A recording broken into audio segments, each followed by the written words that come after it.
We're more. You have said when we're aligned, we can make dramatic changes in our life within a very short period of time. You know, you said 21 days, 30 days. We can really dramatically make changes. And so is the essence of that mining our days so that we're more in touch with our vibrations, so that we, when we're out of alignment, we recognize it and then we come into alignment? Perfectly said. Because when you think about it, everything you want is being held in escrow, just waiting for you to align with it. Mm-hmm. And so nothing is more important than what you have just said. Your words are perfect. In other words, if you were making a list of things to do today, and you had a lot of things you need to do, pay bills, go to work, pick up the children, clean the house, get the car ready for company. In other words, all of these things that seem important given the circumstances of your life experience. At the top of that list, we would say, take a walk, breathe deeply, call someone I love, listen to music that feels good to me, find something really funny and tell 10 people about it. In other words, do everything that you can do that generates that feeling of I'm alive and I'm happy to be alive, and let everything else go until those things have been accomplished. And if you get those things accomplished, then the other things flow into your experience easily. In other words, Esther said to Jerry, she says it almost every day, but she said it emphatically in the last few days because they've been busier than usual.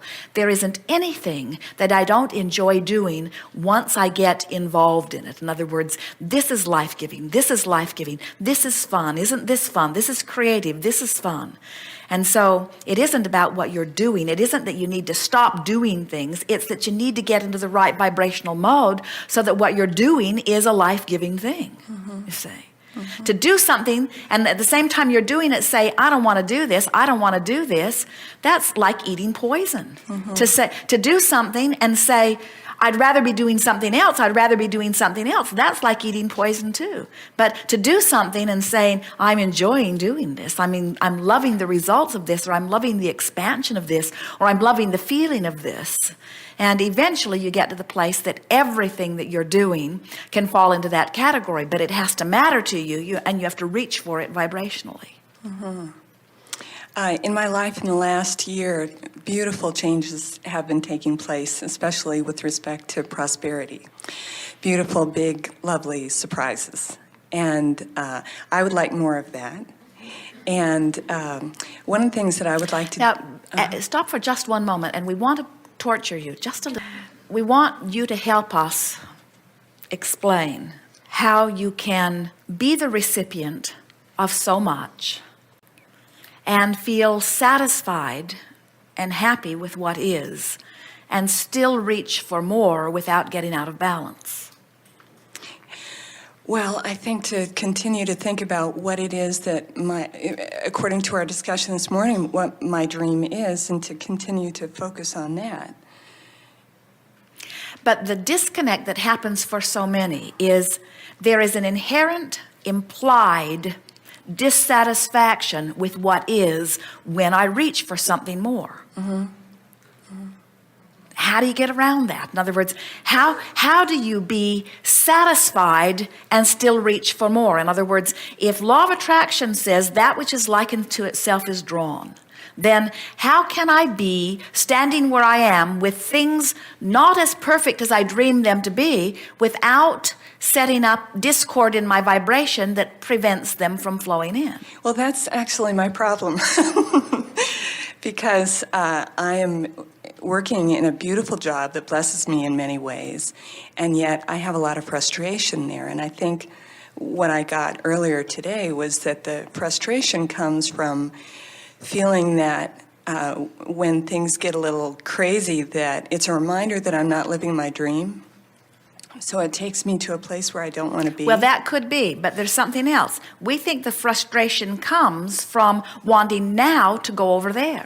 Yes. In other words, think about when you are most frustrated. So you're in traffic and you're going some distance. You might have 300 miles to go, and you have this timeline in your mind, and traffic isn't moving very fast, and you feel frustration because you want to go faster than you can go, or you want to try to cover more ground than you can logically figure out how you can cover it.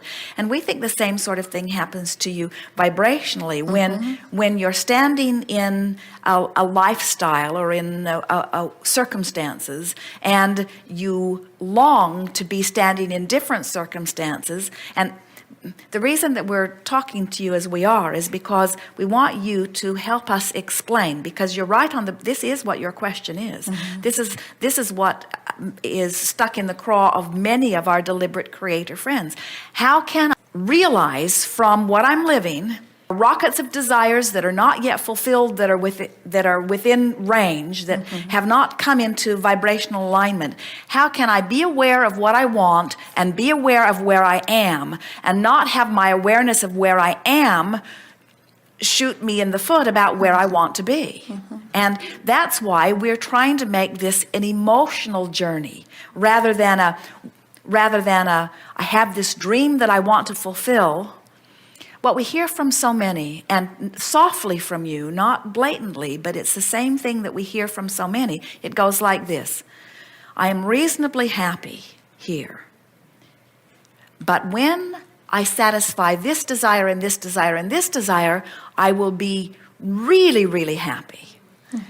But still, there's discord in that vibration. So the emotional journey says, right here where I stand, I'm really happy about this, and I'm really happy about this, and I'm really happy about this. In other words, never mind that there are things that are incomplete, because there will always be things that are incomplete, and I'm joyous about incompletion. Now that could go a long way. I'm joyous about incompletion. I'm joyous about the idea that I'm never going to get it all figured out at once. And I'm joyous about the idea that I have the ability to figure it out. And I'm joyous about the idea that I am an expanding being. And I'm joyous about how far I've come, and I'm happy about how far I'm going. And I'm happy that it doesn't have to all happen at once. In other words, these are the sort of soothing things that take the resistance out of that. Because people say, I'm here, I want to be over there. And we say, what's over there? And they say, it's a whole lot better than over here. We say, well, tell us about over there. So sometimes they begin talking about what's over there as if it has already happened. And when they do that, they bridge the gap. But there's something awfully realism in most of you that you don't want to fantasize. And we want to say to you that if you could do more appreciating about where you are, even more appreciating about what is than fantasizing about what will be, you will take more of the resistance out of it. More appreciation about what is, even more than fantasizing about what will be, because you almost can't get around it. In every moment you're fantasizing about what is to come, you inflame a sense of dissatisfaction that it has not yet come. Where if you are basking and appreciating, you see, do you believe that everything you've asked for has been orchestrated and is lined up and is held in escrow for you? Do you believe that? Yes, I do. And we weren't asking you. We will come back to you, however,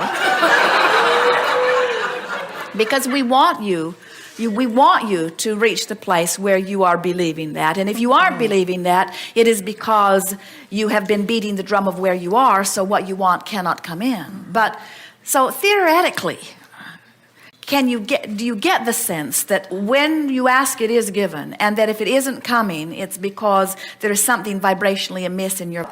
When you think about this emotional journey that we're talking about, and you say, it is logical to me that everything that I've been asking for is achieved and is lined up and is waiting for me, is encoded, it has my name on it, it's lined up ready for me, and in the moment I achieve vibrational alignment, or at least I stop resisting it, it will flow into my experience. Then doesn't it follow that anything I can do right here, right now, to make myself without resistance is the key? So then you ask yourself, which feels less resistance, to hope for what is coming or to appreciate what is? And of course, it's not the same answer for every person, and it's not the same answer for every person on every topic. You just have to feel which is the path of least resistance for you. If you're looking at what is, and most of what is stinks, and things haven't been going very well for you, then it might be easier for you to fantasize than to appreciate what is. But for someone like you, with so much that has gone so well for so long, basking and appreciating is the dominant tool that we would use, because it's so close to being in utter allowance that lets all this fantastic stuff in. That's why as you look at people who are having outrageous success, whether it is financial success, or they are the one always picked for the movie part, or they are lucky, as you say, in love. The reason is because as they have those experiences and they observe those experiences help them to maintain a vibration that just continues to allow the trend of that in, you see. And what we would like to say to all of you is that with far less effort than you've ever spent on setting goals, with far less effort than you've ever spent on trying to figure out all of these processes that Abraham and others are offering, if you would just start beating the drum of appreciation every chance you get, you would offer a vibration that would let all of that stuff that's lined up in escrow in. In other words, that is all it would take. Just every day talking more about what you feel blessed about and about what you feel appreciation of. If you would write 10 letters every day to people that you feel genuine appreciation for, something that they have done, everything that you have ever wanted would flow into your experience before the year is out. In other words, if you could just get into that vibration, because your worthiness is no longer an issue. And in time, you can write a letter to yourself about appreciating your own worthiness, but that's later. Well, many years ago, you were talking about the power of holding in thought for 17 seconds, and when you do that 4 times, what power there is. How do we integrate that idea into what we're talking about now? Because Good. It is different. Directed. Well, what that was talking about finding a thought that feels particularly wonderful, and then maintaining that thought until it expands into something that feels even more wonderful. Today, as we're talking about the emotional journey, we're talking more about finding a feeling. But of course, the feeling always comes in response to the thought. So today, we would be saying to you, if you are looking for things to appreciate, so you find a beautiful rug, or you find an efficient computer, or you find music that uplifts you, or pictures that make you feel good. So you're on different subjects, but the essence of the subject is a similar vibration of appreciation. So you look deliberately here and here and here in places that are easy to find good feeling things until you establish that vibration that feels good in you. And then law of attraction kicks in and brings to you other thoughts that are like it. So that's what that 17 seconds was about. As you focus on something that holds you in that vibration of non-resistance, then other thoughts that match the essence of what, because essence meaning vibrational similarity or vibrational sameness. So there are lots of different seeming topics that all have the same vibrational essence. So as you find something and you insist on maintaining your attention upon it, and then, in other words, today we'd be saying, look for things to appreciate for 17 seconds. And it wouldn't even matter if they are different things. Just try to maintain a feeling of appreciation for 17 seconds. Then what happens is more things to appreciate coming. And within the best, just like Jerry said, oh, let's go back to that topic. Whatever we were talking about really felt good. So as you're looking for things to appreciate, you'll find something that you really genuinely appreciate, and it will activate that vibration within you.